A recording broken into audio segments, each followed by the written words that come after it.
One of the most common questions we get is, hey, if I'm doing this with my girlfriend, are we going too far? If I do that with my boyfriend, are we going too far? The problem is really not that you're going too far. The problem is that you're not going nearly far enough, because the gift of our sexuality is not meant to be given in bits and pieces. Like, girls, don't just give your body to your boyfriend on the night of homecoming because you dated for 8 months and you hope he's gonna stick around through college. No, don't just give him your body temporarily. Give him your body, your heart, your soul, your children. Let him give you his last name. Let him give you his paychecks. Let him give you a house. Let him give you every breath he takes until the day that he dies. This is what's meant by a total gift of self. And if that's too much for the guy that you're with, then it seems like he might want something other than the gift of you, maybe just the gift of pleasure. And so the problem is not that our desires are too strong. More often than not, our desires are kind of too weak. In fact, if you look at what the wedding vows are supposed to be with sexuality, free, total, faithful, and life-giving, well, what happens when you turn that upside down? You get our modern society. I mean, look at sex today. It's not free. It's paid for in prostitution, it's demanded in rape, it's addictions. It's not a free gift. It's not a total gift. It's hooking up, friends with benefits. It's not a faithful gift. You got infidelity and cheating. It's not a fruitful gift. It's deliberately sterilized, contracepted, and aborted. It's almost as if God had this beautiful vision of love, this beautiful picture, and the world just turns it backwards. And to pull out even just one or two of these pieces is like pulling out a leg of a chair. And look how it works with different sexual acts. Look at premarital sex, okay? Is it a free gift? Well, more often than not, it's dictated by a lot of hormones. Is it a total gift? Well, we hope it works out, but it might not. Is it a faithful gift? Is it a life-giving gift? And more often than not, the couples are scared to death to get pregnant. And so premarital sex misses the point of the wedding vows. You could also consider the problem with something like pornography. Is it free? Well, no, it's usually paid for. It's usually dictated by hormones and addictions. Is it a total gift of self? Well, no, I mean, nobody's giving themselves in pornography. You're not even dealing with the real woman. I mean, you're dealing with a piece of paper of a picture of her. You're dealing with pixels on a TV screen or a laptop. It's not faithful. I mean, she's not any more faithful to me than she is to 10 million other guys lusting after her. Is it fruitful? Obviously not. It's totally sterile. In fact, C.S. Lewis had said that it's a pretty unfortunate expression when we say that a man who's lusting after a woman wants a woman. He said a woman is precisely what he does not want. The woman is just the means by which he's trying to get what he truly wants. And he said his real level of love for her can be gauged by how much interest he has in her after he gets what he wants. And he said a person does not keep the carton after they smoke a pack of cigarettes. And he said when a person lusts, they don't want truly a woman. But with love, you truly desire your beloved and not merely the pleasure that she can give to you. And a lot of people think, well, I'll just throw it away when I get married. It's all going to be good because, marriage will be the fulfillment of that in the end. Dude, marriage is not the fulfillment of porn. Porn is the distortion of all human love.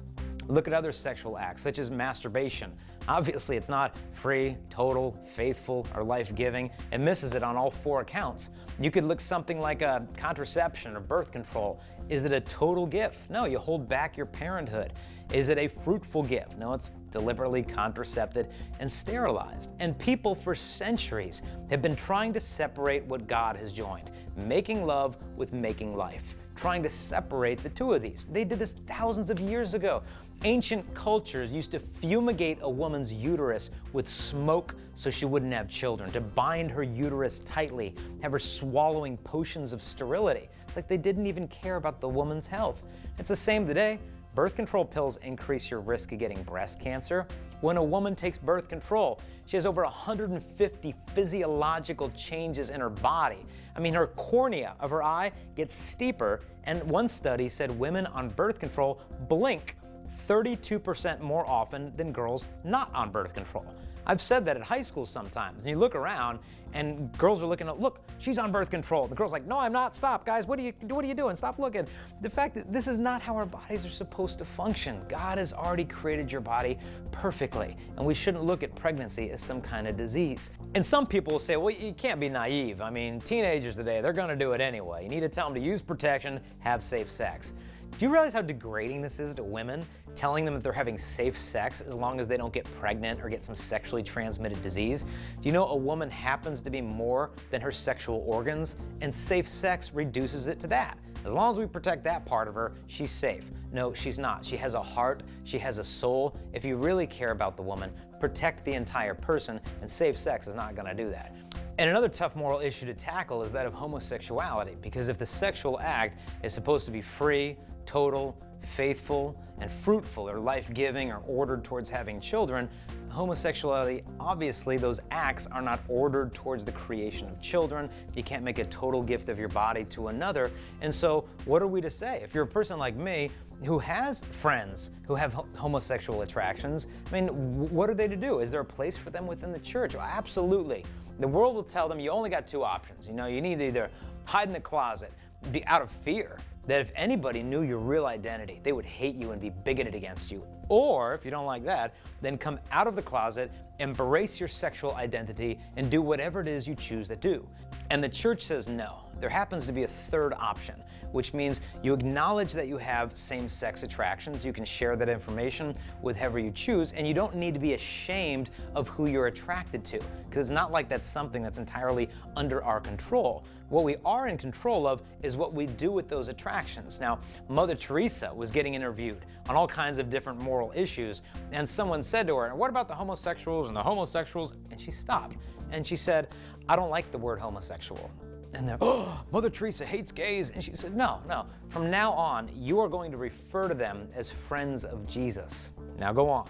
And they said, okay, well, with regard to the friends of Jesus here in Calcutta, but what a beautiful way to look at them, that they're just like us with all of our struggles, with all of our brokenness, all the difficulty we all have trusting in God's plan for our lives. And so when it comes to homosexuality, the whole idea of chastity by the world is not even offered to them as an option to find fulfillment. Because in the end, to tell these people, look, I love you, I'm tolerant, you can do whatever you want, this is a false form of compassion to lead people to believe that they're going to find ultimate fulfillment by just giving into their instincts instead of following the will of God.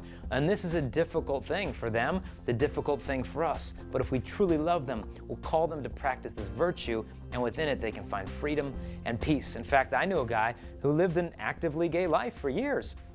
And he said after years of that lifestyle, it dawned on him that he was not homosexual. He said, you know what? I discovered I was homo-emotional. He said I was longing to be held by a man, to be affirmed by a man, to give him the attention and the approval, the affection that I just never got from my own father. And he said all the world taught me to do was sexualize my problems and look for the solution there.